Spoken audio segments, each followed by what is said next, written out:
C'est déjà parti. Un suspense Laura Frost, agente du FBI, livre 1, écrit par Blake Pierce, lu par Caroline. Chapitre 1. Laura resserra sa prise sur son arme, pour s'assurer qu'elle ne glisserait pas entre ses mains moites. Elle était l'un des nombreux agents et flics qui encerclèrent la ferme, mais elle ne pouvait pas pour autant baisser sa garde. Il fallait qu'elle soit prête. Autour d'eux, dans le champ, les blés qui avaient trop poussé murmuraient doucement dans le vent. C'était l'unique bruit rompant le silence qui régnait parmi ce cercle relâché d'hommes et de femmes. Tous étaient concentrés sur la ferme, la peinture écaillée sur les portes, les fenêtres brisées ou condamnées, le trou dans le toit. Des corbeaux tournoyaient lentement dans le ciel. Laura contracta de nouveau la main, desserrant puis resserrant les doigts pour garantir sa prise. Elle jeta un œil de côté, où son coéquipier était à l'affût dans un silence sinistre, les yeux rivés sur l'agent spécial en chef. C'était le cas de la plupart des autres agents qui attendaient le feu vert. Il régnait un silence inquiétant à l'intérieur de la maison.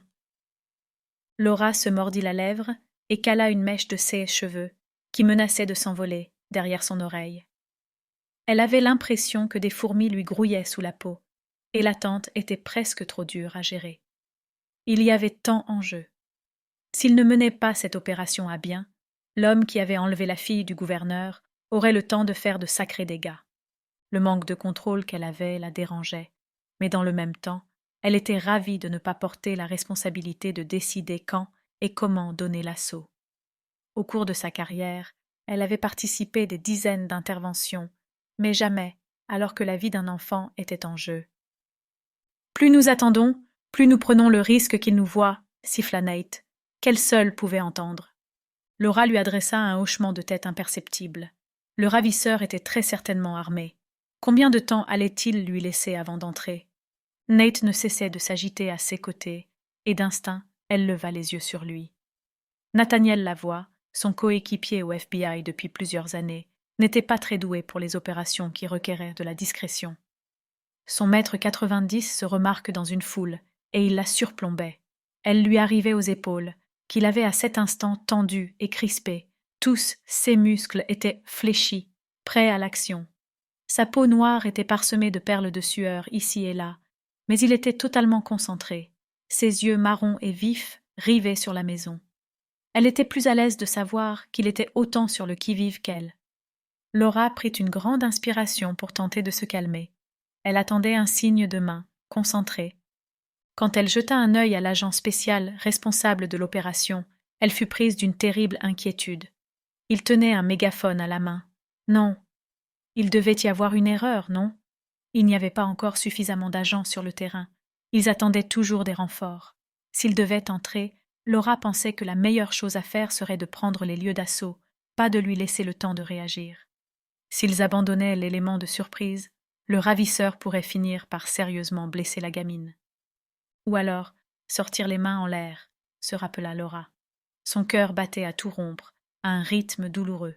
Elle avait beau être déterminée à ce que ça n'arrive pas, elle ne cessait de visualiser sa propre fille, lacet, une arme pointée sur la tête. Elle devait avoir sensiblement le même âge que la fille du gouverneur, âgée de 5 ans. Même si Laura n'était pas certaine que l'image qu'elle avait soit exacte, les enfants grandissent vite à cet âge. Est-ce que Lacet aurait beaucoup changé depuis la dernière fois que Laura l'avait vue? Elle déglutit sous le coup de la douleur aiguë qui la frappa en pleine poitrine. Elle respira à fond l'air frais de la campagne, pour se calmer de nouveau. Ce n'était pas le moment de se laisser submerger par le chagrin qui accompagnait le regret de passer à côté de la vie de sa fille. « C'est le FBI !» Laura sursauta quand la voix retentit dans le mégaphone, et elle porta de nouveau un regard intense sur la maison. Sur la porte latérale, qu'elle et Nathaniel étaient chargés de couvrir. « Sortez maintenant, les mains en l'air. Vous êtes encerclés. » Le silence lui répondit. Aucun mouvement. Laura résista à l'envie de bouger, de faire basculer son poids sur son autre pied. Elle jeta un regard du coin de l'œil et vit son supérieur lever de nouveau le mégaphone. Elle sentit un battement entre ses yeux, une douleur distante. Non, pas maintenant. Laura contracta la mâchoire pour tenter de retenir la vision. Pas maintenant, alors qu'ils comptaient tous sur elle pour couvrir la porte latérale.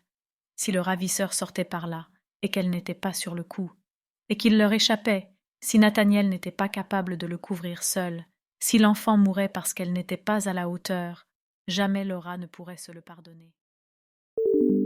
Nous espérons que vous avez apprécié cet aperçu. Pour continuer à écouter ce livre audio sur Google Play Livres, utilisez le lien dans la description de la vidéo.